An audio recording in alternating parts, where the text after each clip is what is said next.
서초동의 아침은 평소보다 무거웠다. 안주영은 책상 위에 놓인 얇은 서류철 하나를 바라보며 고개를 갸웃거렸다.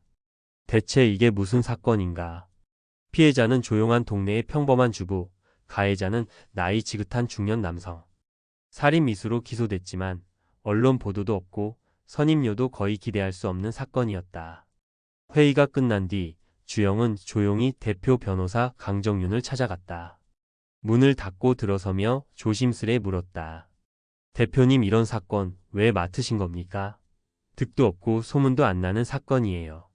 강정윤은 한참을 말없이 있다가 창가로 시선을 돌렸다. 가늘게 들어오는 햇빛 사이로 그녀의 눈빛이 흔들렸다. 모든 사건이 특실로만 계산되면 우리가 이 일을 왜 하고 있겠어요? 그 말은 단순한 원론이 아니었다. 어딘가 깊은 개인적인 울림이 느껴졌다. 주영은 대꾸하지 못하고 자리로 돌아왔다. 하지만 사건 기록 마지막 페이지에서 그는 멈춰섰다. 거기엔 이해할 수 없는 문장이 있었다. 가해자는 17년 전 실종 사건의 목격자였다. 무심한 듯 써진 그 한 문장이 마치 경고처럼 다가왔다. 그 시각 배문정의 휴게실. 배문정은 복통 이후 처음으로 출근한 날이었다. 복귀는 했지만 몸은 여전히 불편했고 자꾸만 배 쪽으로 손이 가는 걸 그녀 스스로도 느끼고 있었다. 회의 중 잠시 시선을 마주친 강희지가 걱정스럽게 다가왔다. 괜찮아 보여도 안 괜찮아 보여, 너. 문정은 억지 웃음을 지으며 말끝을 흐렸지만 그녀 역시 자신이 괜찮지 않다는 걸 알고 있었다. 휴게실로 향한 그녀 앞에 뜻밖의 사람이 기다리고 있었다. 성유덕이었다. 육아휴직 취소했다면서요. 왜요? 문정은 어깨를 으쓱였다. 일이 재밌더라고요. 게다가 내가 없으면 누가 떡볶이 사건 같은 거 맡아요.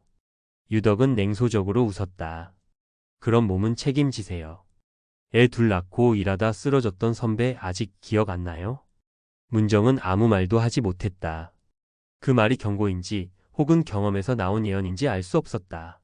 하지만 그녀의 손끝은 서서히 떨리기 시작했다. 조창원, 오래된 그림자와 재회하다. 조창원은 아침부터 기분이 불편했다. 불길하다는 느낌이 들었고 그것은 그대로 현실이 되었다. 오랜만입니다. 복도 끝 응접실 문 앞 익숙한 음성이 그의 귓가를 스쳤다. 손을 내민 사내 그는 웃고 있었지만 조창원은 그 손을 잡지 않았다. 이렇게 다시 뵐 줄은 몰랐습니다. 박성우 검사님. 그 이름을 듣는 순간 조창원의 머릿속엔 과거가 밀려들었다. 5해 전 그의 첫 무죄 사건. 피해자는 스스로 삶을 마감했고 유족들은 분노했다. 그 사건을 수사했던 이가 바로 박성우였다. 그 아이, 그땐 내가 실수한 줄 알았어요. 박성우가 말했다. 지금도 그렇게 생각하십니까? 이제는 알아요. 정의란 건 정답이 아니라 감정이라는 걸. 그래서 나도 변호사가 됐습니다. 당신처럼. 그 말을 들은 조창원은 말없이 고개를 숙였다. 감정이 먼저인 정의라 이제 그는 자신이 그토록 두려워했던 법이 감정보다 느릴 때를 마주하게 된 것이다. 점점 드러나는 사건의 진실. 사건의 퍼즐은 예상보다 빠르게 맞춰졌다. 사건 기록을 다시 정독하던 주영에게 하상기가 다가와 무심히 던졌다.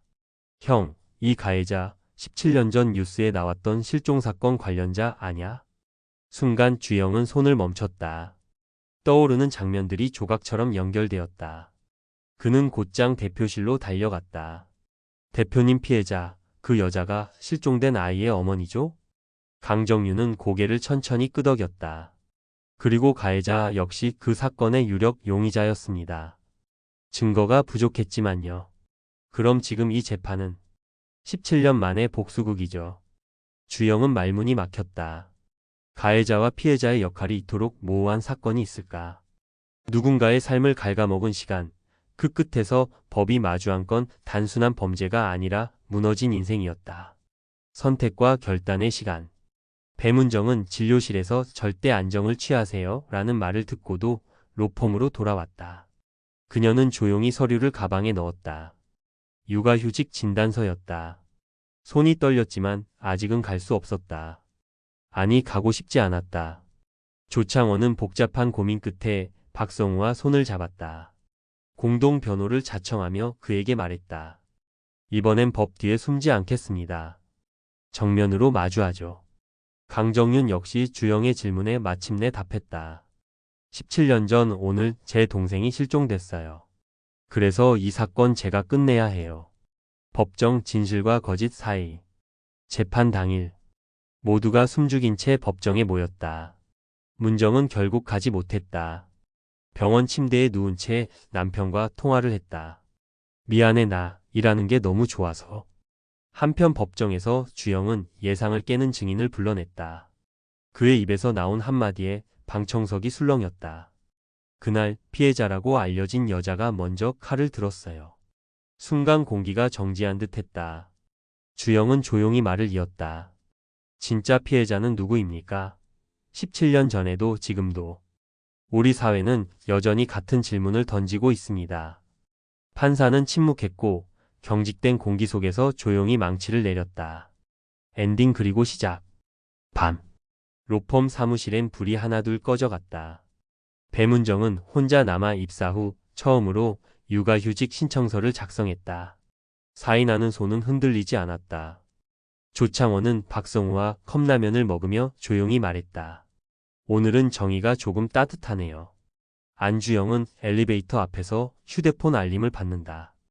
김상희 실종 사건, 유력 제보 접수, 경찰 재수사 착수. 엘리베이터 문이 열리고 그는 혼잣말처럼 말했다.